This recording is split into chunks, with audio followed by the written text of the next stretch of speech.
Hola, buenas tardes. Vamos a iniciar nuestra catequesis del día de hoy, justo en la fiesta de Pentecostés. Es una gran alegría poder celebrar Pentecostés. Empezamos en el nombre del Padre, del Hijo, del Espíritu Santo, para entrar a la presencia del Padre, del Hijo y del Espíritu Santo. Vamos a primero a ver un material para explicarles qué es Pentecostés. Vamos a tener aquí la Pascua del Señor. La Pascua del Señor consiste de todos estos pasos, por decirlo de alguna manera. Vamos a tener la Cena del Señor. Vamos a tener la Pasión. Estos, como pueden ver, son cafés porque los podemos ver con nuestros ojos de la tierra, ¿no? Sucedieron en un tiempo y un lugar aquí en la tierra. Luego vamos a tener la Resurrección, que esa ya no se da en este mundo, ¿no? Ya es en el mundo de Dios, ¿no? En los ojos de Dios. Luego vamos a tener la Ascensión. Jesús asciende al Padre. Y luego vamos a tener la unción. Jesús, cuando asciende al Padre, es ungido por Dios como sumo sacerdote eterno, Rey de Reyes y Señor. Y Señor aquí no significa el Señor de cualquier parte, sino es el dueño de toda la tierra, ¿no? El Rey de Reyes, el sumo sacerdote eterno. Y estas tres partes constituyen la glorificación del Señor.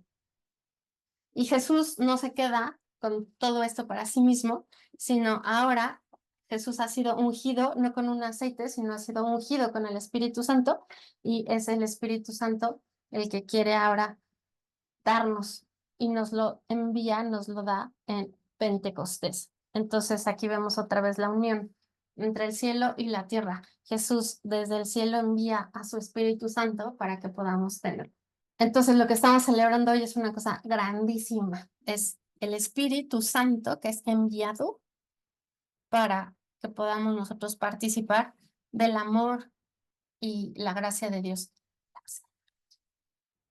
Entonces, vamos a retomar la sesión anterior. Habíamos visto el verbo se hizo carne en Juan 1:14 y habitó en medio de nosotros.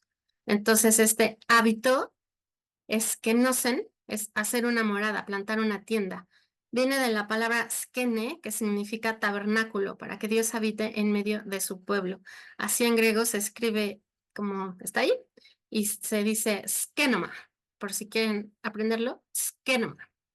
Entonces tenemos una diferencia aquí en lo que vamos a ir viendo, que es muy, muy importante que la consideren. Entonces no se les voy a olvidar porque si no empezamos a decir cosas que ya no corresponden porque nos vamos perdiendo. Entonces, el verbo se hace carne y habita en medio de nosotros. Y este habita es poner la morada, poner la tienda. Y el tabernáculo es justamente lo que les quiero enseñar ahorita. El tabernáculo es la manera en la que Dios, a través de Moisés, le va diciendo al pueblo cómo se va a relacionar con ellos, cómo es que va a habitar en medio de ellos. Entonces, el tabernáculo es una tienda, ¿no? Era movible porque acuérdense que el pueblo va por el desierto caminando, así es que el tabernáculo no es un edificio fijo, ¿no? Sino es una tienda que va moviéndose. Todo este material nosotros lo hacemos y pues, si les interesa lo pueden ustedes pedir, nos lo piden y lo producimos. Esta es una maqueta chiquita del tabernáculo, entonces lo que tenemos pues son las principales partes. Esto lo vamos a estar trabajando muchísimo. Hoy nada más es como una introducción y poco a poco vamos a ir adentrándonos más y más y más y más. Todo esto es el tabernáculo que tenía unas medidas definidas que Dios le da a Moisés de cómo es que tiene que ser. Todo esto es de tela y los palitos pues son de madera.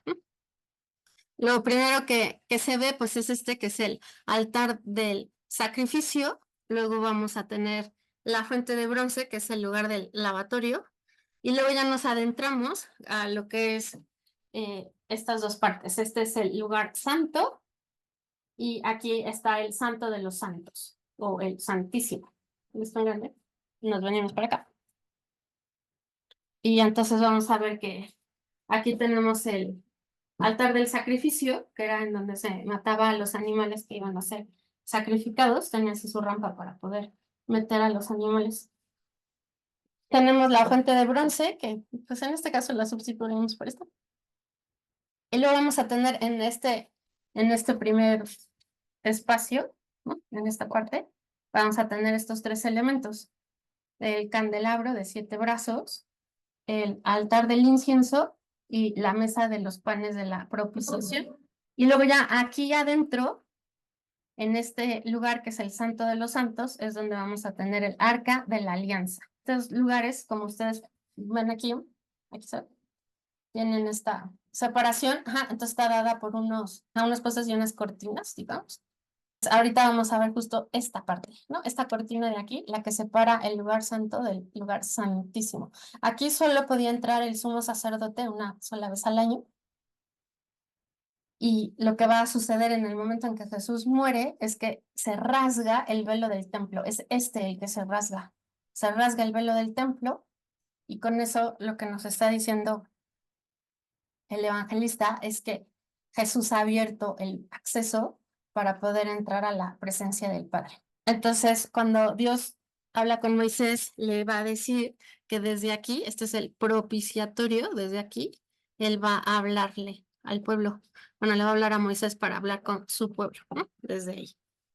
Entonces, cuando nos dice, el verbo se hizo carne y habitó en medio de nosotros, lo que estamos viendo es que Jesús es esquenoma, es este nuevo tabernáculo desde el cual Dios va a hablar en medio de nosotros, va a habitar en medio de nosotros, nos va a visitar. Entonces aquí está el velo que se va a romper para que nosotros podamos tener acceso a la presencia del Padre, a Dios mismo, ¿va? Entonces quiero hacer una diferencia entre el tabernáculo, que es el que les acabo de mostrar, y la morada, ¿ok? Entonces, la morada es esta, ¿no? En donde invitamos a Jesús a estar en nuestra casa, esa sería nuestra morada, y diferente al tabernáculo, que es la presencia de Dios en medio de su pueblo.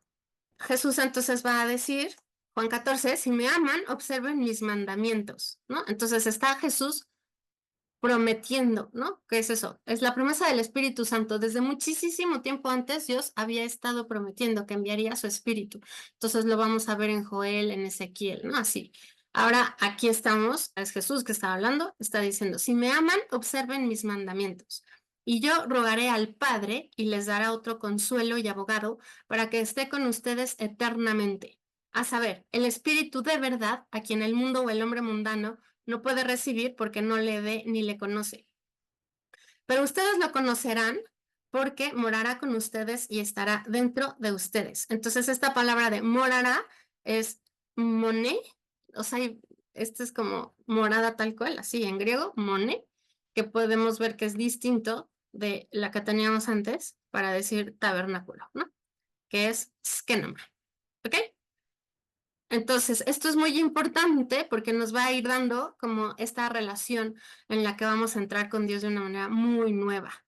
Y que a veces eso nos falla porque nos confundimos con los conceptos y no sabemos bien cómo adorar al Padre en espíritu y en verdad, como Jesús nos lo va a ir pidiendo. Entonces, lo primero que quiero que veas aquí es que Jesús nos promete al Espíritu Santo, nos va a decir que si lo amamos y observamos sus mandamientos, entonces Él va a rogar al Padre para que nos dé otro consuelo y otro abogado, para que esté con nosotros eternamente, y es el Espíritu Santo. Entonces, ¿qué tenemos que hacer para poder recibir al Espíritu Santo? No nada más es decir, hoy es Pentecostés, bien, me llega el Espíritu Santo, me toca, tengo derecho, ¿no? Sino aquí la idea es, yo tengo que amar y observar los mandamientos, amar a Jesús y observar sus mandamientos para que entonces Él mismo ruegue al Padre para que envíe el Espíritu Santo que pueda hacer morada en mí, para que esté en mí. Entonces yo empiezo a tener una relación distinta con Dios. Ya no es un Dios lejano, sino ahora es su espíritu que habita en mí, mora en mí, está en mí, y yo así me empiezo a relacionar de una manera distinta. ¿Por qué? Porque no es como el mundo, él me va a decir que es el espíritu de verdad, a quien el mundo o el hombre mundano no puede recibir porque no lo ve ni le conoce. Entonces, si nosotros queremos tener esta relación nueva con Dios, recibir al Espíritu Santo, pedirle a Jesús que lo envíe a nosotros, pues tenemos que no ser como el mundo. O sea, necesitamos conocer al Espíritu Santo, necesitamos empezar a relacionarnos con Él también. Entonces, lo primerísimo que vamos a hacer ahorita es pídele a Jesús que envíe su Espíritu Santo sobre ti. Y esa petición la acompañas de todas las muestras que te acuerdas ahorita de amor que has tenido para Jesús y de cómo has observado sus mandamientos. Y el mandamiento principal es amar a Dios sobre todas las cosas y a tu prójimo como a ti mismo. Entonces, en la medida en la que tú has podido hacer estas dos cosas, en esa medida pídele, ¿no? Aunque no sea suficiente, aunque no hayas amado a Dios perfectamente, ¿no? Así, aunque te hayas equivocado, pero tú inténtalo cada vez con más ganas para que cuando tú le pides a Jesús que envíe su Espíritu Santo, esta oración vaya acompañada de tu amor a Jesús y de cómo estás observando sus mandamientos, de qué tanto estás amando a Dios y a tu prójimo. Entonces vamos a ver cómo Jesús promete al Espíritu Santo para que venga a ser morada en nosotros, en cada uno. Juan 14 sigue diciendo Jesús, cualquiera que me ama observará mi palabra y mi Padre le amará y vendremos a él y haremos mansión dentro de él. Y esta palabra mansión, ¿qué crees? Es la misma de qué? De morada, moné, ¿ok? Es la misma.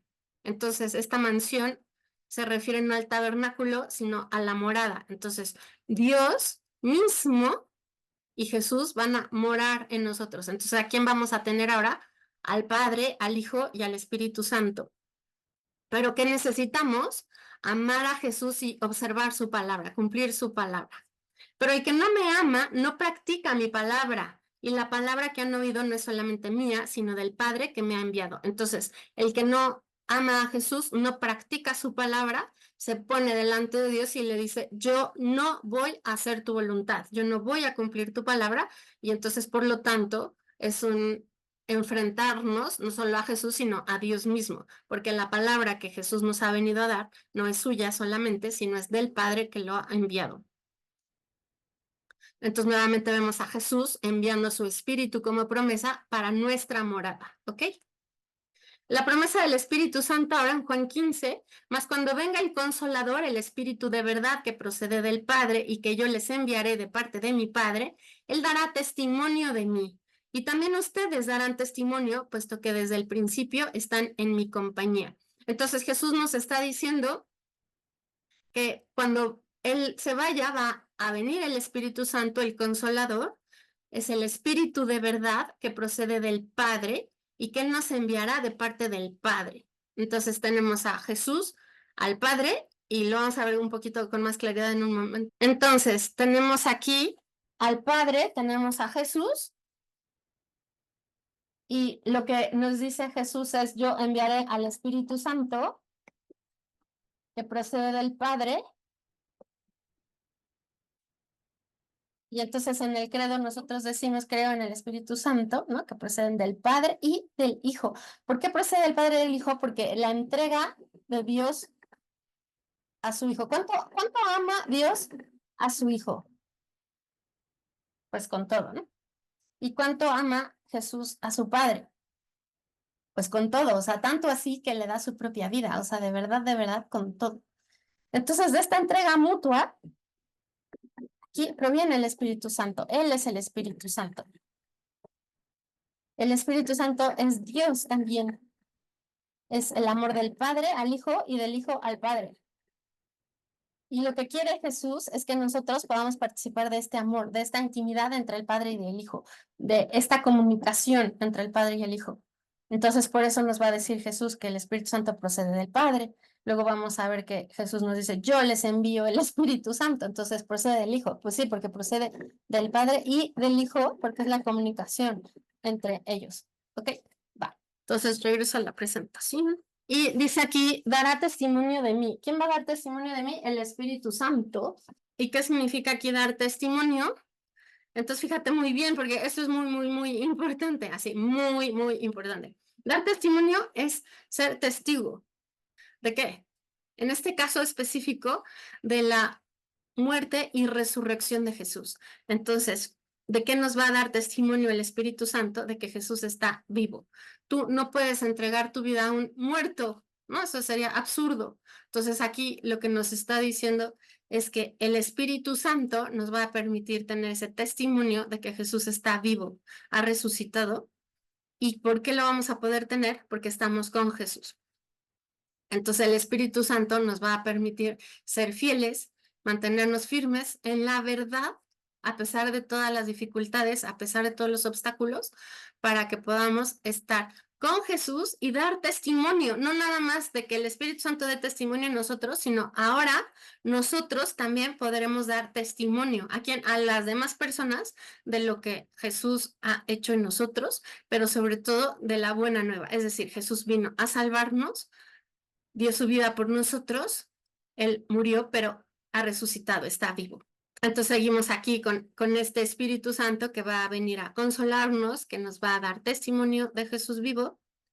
En Juan 14 dice, mas el Consolador, el Espíritu Santo, que mi Padre enviará en mi nombre, les enseñará todo y les recordará cuántas cosas les tengo dichas. Entonces el Espíritu Santo viene a hacer muchas labores en nuestra vida, ¿no? O sea, es el que nos consuela, pero también es el que nos lleva a la verdad, pero también es el que nos lo va a enseñar todo y nos va a recordar todo lo que Jesús nos ha dicho. Dice Jesús, la paz les dejo, la paz mía les doy, no se la doy como la da el mundo. No se turbe su corazón ni sea cobarde. Entonces ya estamos a punto, ¿no? De decir, Jesús, no te vayas, Jesús, quédate. Pero Jesús nos dice, no se turbe tu corazón ni sea cobarde. Han oído que les he dicho me voy y vuelvo a ustedes. Si me aman, se alegrarán sin duda de que voy al Padre, porque el Padre es mayor que yo. Tenemos que tener esa confianza de que el plan de Jesús, el plan de Dios siempre es mucho mejor que los nuestros. Y en este sentido, Jesús se va, pero vuelve a nosotros como vivo, resucitado. Y además nos da al Espíritu Santo. Juan 16, cuando venga el Espíritu de verdad, Él les enseñará todas las verdades necesarias para la salvación, pues no hablará de suyo, sino que dirá todas las cosas que habrá oído y les anunciará las venideras. Entonces, de esta participación del Padre y el Hijo, el Espíritu Santo viene y nos comunica lo que ha escuchado, ¿no? ¿Y qué es eso que ha escuchado? Pues ahora sí que la neta del planeta, ¿no? La verdad, porque el Padre y el Hijo son la verdad. Jesús va a decir, yo soy el camino, la verdad y la vida, ¿no? Y esto de que nos anunciará las cosas venideras, pues sí podría ser así, el fin del mundo y eso, pero sobre todo cada día nos va a ir anunciando lo venidero. Entonces es el Espíritu Santo el que te va a ir dando como conciencia de tu tentación o de tu pecado. Entonces pídele que por favor, ahora sí, ser muy dócil a él, ¿no? Para que no tengas que caer en el pecado, para darte cuenta de cómo el Espíritu Santo te estaba avisando sobre la tentación, ¿no? Que puedas tener es como una alarma, piu, piu, piu, que te avisan. Es el Espíritu Santo que te está diciendo, ten cuidado, alerta, ¿no? Alerta, alerta, pecado a la vista, ¿no? Entonces, alerta, alerta, pecado a la vista. Y entonces, antes de que tú vayas y caigas, allí tú te eches para atrás, dejes de hablar con la tentación, te salgas de ahí, ¿no? Dice Jesús, Él me glorificará porque recibirá de lo mío y se los anunciará. Entonces, Jesús va a tener ya toda la gloria, todo el poder, porque ya asciende al Padre de esa gloria, ¿no? Entonces los mismos engranes también se comunican la gloria aquí del Padre, la gloria del Hijo. Jesús ha recibido todo el poder en el cielo y en la tierra, y esa misma gloria, el Espíritu Santo se la da al Padre, se la da al Hijo, ¿no? Entonces por eso Él me glorificará, porque recibirá de lo mío y se los anunciará. Sí. O sea, ahora sí, estamos ya aquí no les puse la cita, pero bueno, es 20, ¿no? Jesús se aparece a los discípulos, ahora sí, aquel mismo día, primero de la semana, siendo ya muy tarde, y estando cerradas las puertas de la casa donde se hallaban reunidos los discípulos por miedo de los judíos, vino Jesús y apareciéndose en medio de ellos les dijo, la paz sea con ustedes. Dicho esto, les mostró las manos y el costado. Se llenaron de gozo los discípulos con la vista del Señor. Entonces es el día de la resurrección, Jesús está vivo, está resucitado. Los judíos tienen las puertas cerradas y sin embargo, aun cuando tienen las puertas cerradas por miedo a los judíos, Jesús viene, entra y se aparece en medio de ellos, porque Jesús ahora tiene un cuerpo glorificado. Ya no regresó a la misma vida de antes, ahora tiene una vida nueva, una vida eterna que no acabará jamás. Y entonces les va a decir, la paz sea con ustedes. De hecho, esto les muestra las manos y el costado. Los discípulos se llenan de gozo al ver al Señor. Y dichas estas palabras, alentó o dirigió el aliento hacia ellos, es decir, sopla, y les dijo, reciban al Espíritu Santo. Entonces, esta promesa que nos había hecho el mismo Jesús, pero que también el Padre nos había hecho a través de los profetas desde el Antiguo Testamento, vamos a ver que se hace una realidad concreta en este día de Pentecostés. Entonces, Jesús se aparece a los discípulos, resucitado vivo, y desde aquí Jesús resucitado vivo, ¿no? Transmite, ¿no? Les dirige el aliento para enviar su Espíritu Santo. Entonces, así como al principio en el Génesis vamos a tener el aliento de Dios que a través de ese aliento da la vida al hombre, a la mujer, ahora vamos a tener este aliento de Jesús que da el Espíritu Santo para hacer una nueva creación. Entonces vamos a tener aquí a Jesús en todo su esplendor, Jesús resucitado, lleno de toda la gloria y el poder que nos envía su Espíritu Santo. Entonces ahora sí es una realidad, ya no está el Espíritu Santo como una promesa, sino ahora sí ya está en cada uno de nosotros. Entonces podríamos correr el riesgo de decir, bueno, pues si ya está en medio de nosotros, entonces yo ya voy a empezar a tener una relación directa con Dios, ¿no? Yo ya no tengo que ir a la iglesia ni nada, ¿no? O sea, yo ya puedo relacionarme de una manera nueva porque Dios está conmigo en mi corazón, Jesús, el Padre y el Espíritu Santo viven en mi corazón y ya, ¿no? Entonces, lo que quiero mostrarte es que desde el principio, en el Evangelio de San Juan, en el principio, en el 1, ¿no? Ahí vas a ver que el verbo se hace carne y habitúa en medio de nosotros con esta palabra que decíamos, skenoma, ¿no? O sea, pone su tabernáculo. Entonces, con una vista distinta de todo el Evangelio de San Juan, lo que vamos a descubrir es cómo Jesús viene a hacer este nuevo tabernáculo y empieza, ¿no? En el capítulo 2 vamos a ver cómo es la expulsión de los mercaderes en el templo, ¿no? Cosa que en los otros evangelios está mucho después. Aquí vemos cómo en Juan, luego, ¿no? Se aplica la situación para irnos dando esta nueva manera de entender cómo tiene que ser nuestra adoración al Padre. Entonces, yo ya tengo mi morada. ¿Quién está aquí? Están el Padre, el Hijo y el Espíritu Santo en mi corazón, en mi casa, en mi morada. Sin embargo, la relación con Dios se va a mantener en este tabernáculo. Y Jesús nos va a ir enseñando cómo va a hacer esta nueva relación. Entonces, vamos a verlo en el Apocalipsis, cómo esta adoración se va a mantener, y en lo que vamos a ver aquí es la liturgia celestial. A ver, ¿qué es la liturgia? Es la manera en la que nosotros damos culto. El culto es del pueblo de Dios, no es mi culto personal, esa sería mi oración. Aquí la liturgia se refiere al culto que damos como pueblo de Dios. En el Apocalipsis lo que aparece es la liturgia del cielo. Entonces, en el capítulo 4 lo que vamos a ver es la adoración celestial. El trono lo dejo vacío a propósito porque lo que vamos a ir es descubriendo quién está sentado en el trono.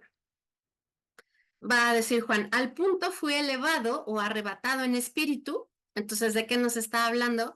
De que no es una alucinación y tampoco es algo que haya sucedido y él redacta como fue el Evangelio, ¿no? Sino aquí él está teniendo un arrebato en espíritu, está teniendo una visión y vi un solio, el solio es un trono colocado en el cielo y un personaje sentado en el solio. Entonces vamos a ver que está el trono en el cielo y hay un personaje sentado en ese trono.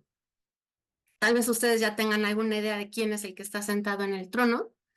Si no, no se preocupen, pues justo de eso se va a ir tratando, ¿no? De ir descubriendo quién está sentado en el trono. Entonces, lo primero que tenemos que ver es que hay una realidad externa a nosotros.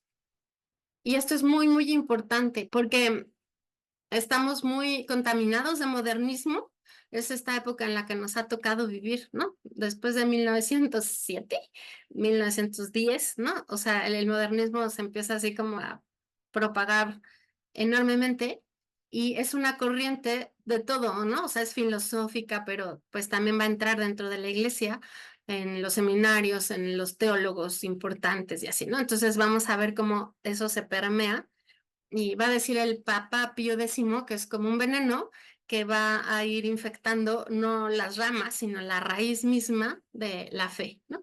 Entonces este modernismo que va a ir envenenando toda la fe, pues obviamente va a ir envenenando todas las realidades de la iglesia. Y eso es muy importante que lo tengamos en cuenta, porque una parte muy importante del modernismo es la concepción filosófica, es decir, la manera en la que entendemos a la persona, ¿no? Al ser humano y cómo nos relacionamos, etcétera. Entonces, en lugar de que, como veníamos con Aristóteles, ¿no? Aristóteles y toda esa manera de entender el mundo es, yo me adecuo a la realidad. Entonces, la realidad es una cosa concreta que no se mueve, que está tal cual, y yo me esfuerzo por irla conociendo mejor, por irla descubriendo, por conocer sus perfecciones, su belleza, etcétera. Lo mismo es en la teología. La teología solamente se refiere a Dios, ¿no? Entonces, yo, digamos, desde esa visión, que van a decir que es tomista, pero bueno, más o menos es la misma visión de Aristóteles. O sea, ahí está Dios, que Dios no se muda, no se cambia, es el mismo, es perfecto, y yo poco a poco lo voy conociendo, voy sabiendo más de él, ¿no? Y tengo esta fe que me permite que además de que yo lo comprenda con mis capacidades intelectuales, voy teniendo una visión sobrenatural, o sea, este regalo que Dios me da, que es la fe, para poder ir conociéndolo más, para poder ir descubriendo mejor cómo es Él, cómo me ama, quién es, ¿no? Entonces, lo que estamos viendo aquí es la adoración celestial, o sea, hay un trono colocado en el cielo, es decir, no depende de ti, ¿no? Sino es como esta visión de Aristóteles, ¿no? O de Santo Tomás, en donde ahí está el cielo, ahí está Dios, ahí ya les dije quién es el que está sentado en el trono. Bueno, era bastante.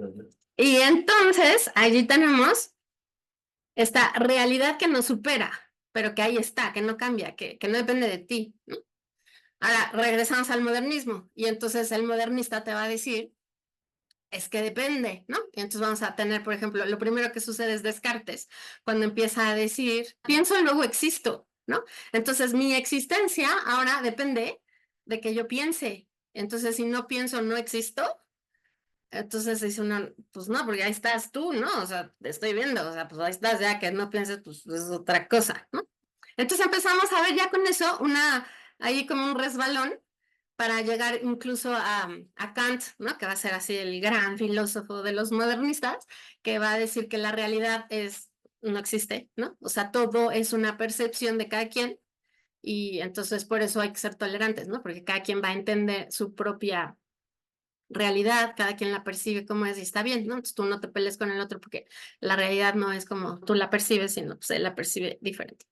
Entonces aquí empieza todo este rollo del relativismo, en donde cada quien tiene su verdad, cada quien tiene su Dios y todos podemos ser amigos porque todos, ¿no? Cada quien puede tener su religión y entonces todos podemos juntarnos a hacer una oración en la Basílica Antigua, ¿no? Aunque seas protestante, budista, Hare Krishna, ¿no? Yo digo que solo faltó el satánico.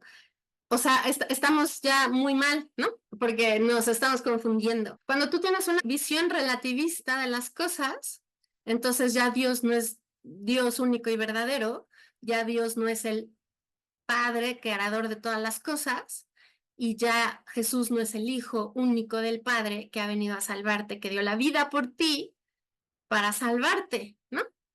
Sino ahora con esta visión modernista, pues entonces ya Dios puede ser Alá, Dios puede ser el Dios, pero de los protestantes, ¿no? El Dios, por ejemplo, el Dios de los protestantes, aunque digamos que es Dios y también creen en Jesús, pero ahí la visión es muy diferente, ¿no? O sea, ahí es como Jesús ya te salvó, pues aprovecha y peca todo lo que quieras, ¿no? Para que entonces así se aproveche en la salvación que Jesús te trae. Y, y entonces empezamos aquí a complicarnos porque pues resulta que no creemos en el Dios de Alá, ¿no? O sea, no, porque pues entonces ¿por qué vino Jesús si de todos modos, el budista puede, o sea, la oración del budista es tan eficaz como la mía, ¿no? Y no necesito a Jesús, ¿no? O sea, ya cualquiera puede elevar una oración a su Dios, el que sea, ¿no? Y entonces el problema aquí está muy grave porque yo estoy diciendo con esa oración, estoy respaldando que tu Dios, Hare Krishna o lo que sea, es igual de Dios que el Dios que está sentado en el trono en el cielo. Por eso es muy grave esto, porque cuando tú crees en Jesús ya no vas a ser políticamente correcto, ¿no? Y esto te va a traer consecuencias muy malas para el mundo. Pero el chiste es en donde quieres estar al final, ¿no? Si delante de este trono en el cielo o en tu oración comunitaria por la paz, ¿no? Y luego también muy mal, ¿no? Porque es por la paz y entonces, oye, ¿cómo crees, no? Si, ¿quién te acaba de decir que te trae la paz? O sea, ¿quién te la trae? Jesús resucitado. Entonces, ¿qué onda? O sea, ¿qué haces pidiéndole a, o sea, what, ¿no? O sea, ¿qué haces? O sea, se les perdió la brújula, pero por completo, de verdad por completo. La adoración celestial. Entonces, fíjate, a ver, lo que quiero así que quede como enlazado es, por un lado tenemos al verbo que se hace carne, Juan 1, el verbo se hace carne y habita en medio de nosotros. Entonces ahí tenemos el tabernáculo, que entonces, fíjate, no es esa relación personal de la morada en la que Dios está, ¿no? Habita el Padre, el Hijo y el Espíritu Santo en mí, sí, pero tú tienes una liturgia en el cielo, en donde vas a dar adoración celestial cuando llegues allá. Y entonces Juan es trasladado a poder ver esta adoración celestial, llega a ver el trono de Dios. Y mientras aquellos, entonces, bueno, viene aquí la descripción de cómo está el trono, de qué colores hay y todo, pero esto me importa mucho. Y mientras aquellos animales, son los cuatro vivientes, tributan gloria y honor.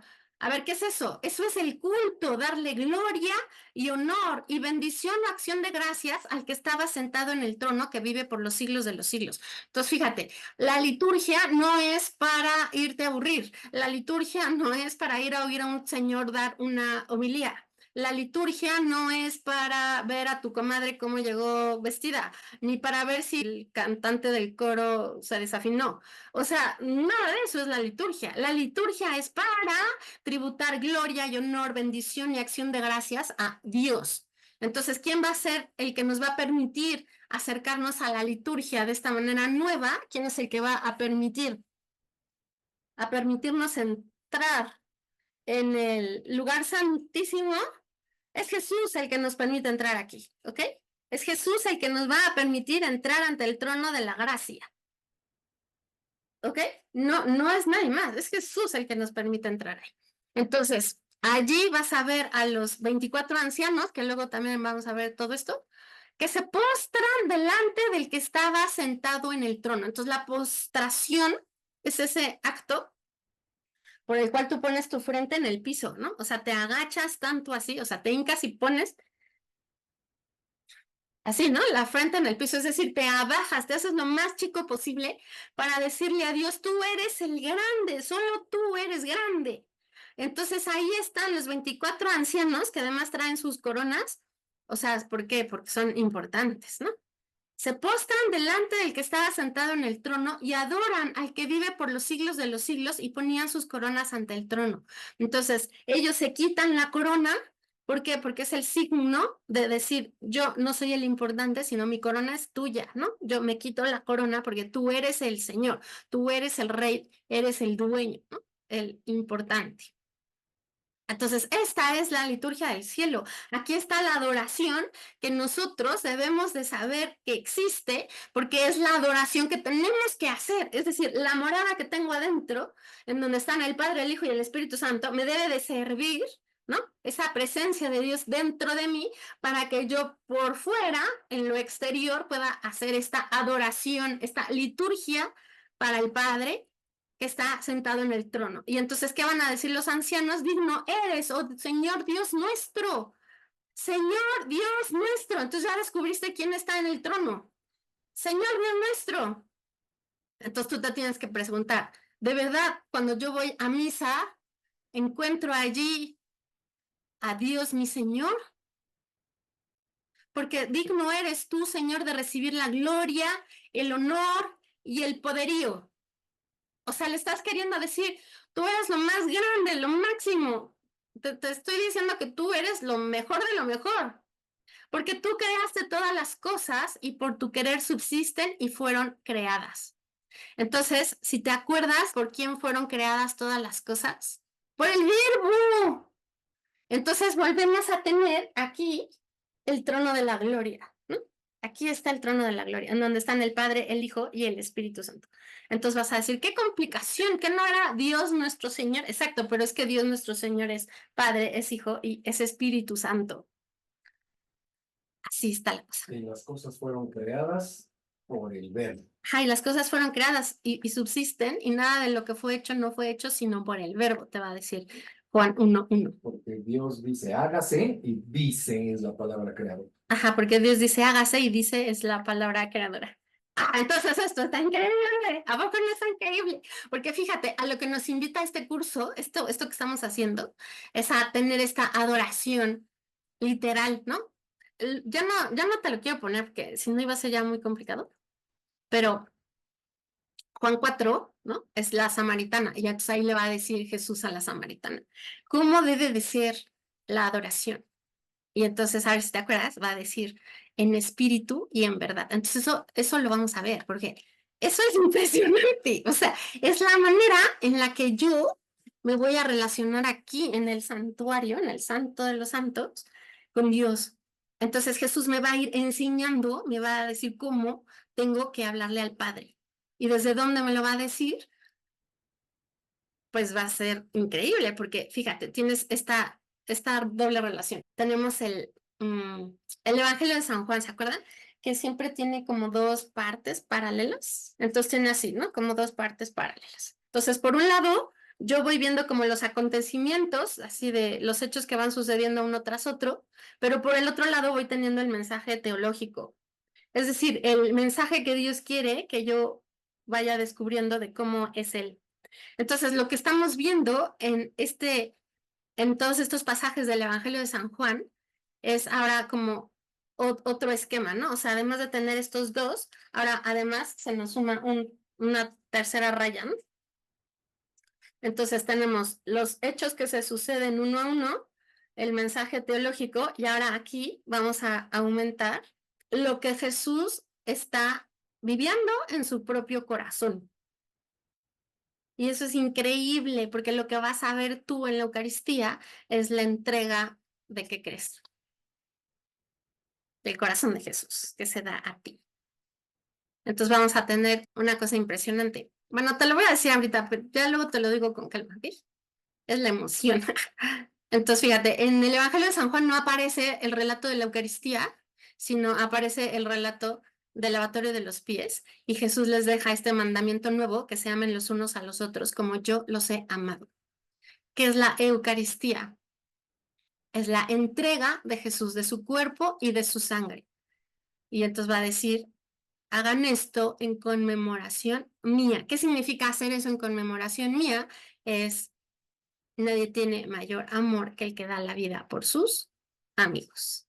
O sea, es justo las palabras que nos va a dejar en el lavatorio de los pies. Te las acabo de decir. ¿Te acuerdas cuáles son? Así como yo he hecho con ustedes que les he lavado los pies, ustedes hagan lo mismo. Sí, ámense los unos a los otros como yo los he amado. Entonces, ¿qué significa Eucaristía? Que ames como Jesús te ha amado, dando la vida, ¿no? Entonces no es así de ya me morí, sino es ese dar la vida con la paciencia, con el servicio, ¿no? Con la donación de uno mismo, sin esperar nada a cambio.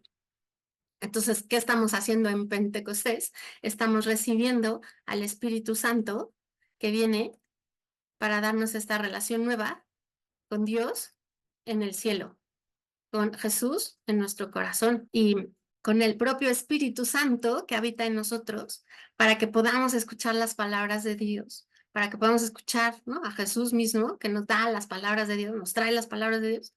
Es Jesús que viene a nuestro encuentro para que nosotros podamos entender de una manera nueva, relacionarnos de una manera nueva con el Padre, el Hijo y el Espíritu Santo. Entonces, ¿qué tengo que hacer hoy, que es Pentecostés? pues si no lo has hecho antes, pues por lo menos hoy, ¿no? Ama a Jesús. ¿Cómo le muestro que lo amo? Entonces puedes hacer sacrificios, aunque sean chiquitos, ¿no? Diciéndole, para demostrarte que yo te amo más que a mí misma, entonces voy a ofrecerte esto que me cuesta, ¿no? Y puede ser en algo que te guste mucho o en algo que te cuesta mucho, ¿no? Entonces, si me gusta mucho, pues lo dejo de hacer para ofrecerte este rato, esta cosa o lo que sea.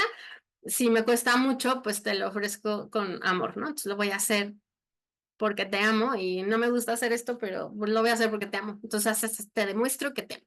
Y luego, ¿cómo le hago para cumplir sus mandamientos? Pues igual, ¿no? O sea, voy a amar como Jesús, a servir como Jesús, a perdonar como Jesús. ¿Por qué? Porque ¿de qué se trata? De amar dando la vida, ¿no? Entonces, Jesús me va a decir, ¿has cumplido mis mandamientos? Y yo le voy a preguntar, ¿cuáles son tus mandamientos? Y él me va a decir, todos muy importantes, que ames a Dios sobre todas las cosas y a tu prójimo como a ti mismo, porque nadie tiene mayor amor que el que da la vida por sus amigos. Aunque sea hoy, hazlo, para que entonces en la noche le puedas decir a Jesús, Jesús, ruega al Padre para que pueda enviarme el Espíritu Santo. ¿Y para qué lo quiero? Para que me consuele, para que me ubique en la vida, para que me dé consejo, para que me ayude a no caer en la tentación, para que no me sienta sola, para que Él me lleve a la verdad completa, para que me dé testimonio de ti, para que me recuerde todo lo que tú me has dicho. Entonces, fíjate, sin el Espíritu Santo, mi relación con Dios Padre y con el Hijo está perdida, absolutamente perdida, porque si todo depende de mis capacidades y de mis fuerzas, pues realmente estoy perdida, ¿no? Porque llega el momento en el que estoy muy cansada, estoy muy deficiente, soy muy miserable. Entonces, no, aquí la idea es que tú seas muy consciente de la necesidad que tienes del Espíritu Santo.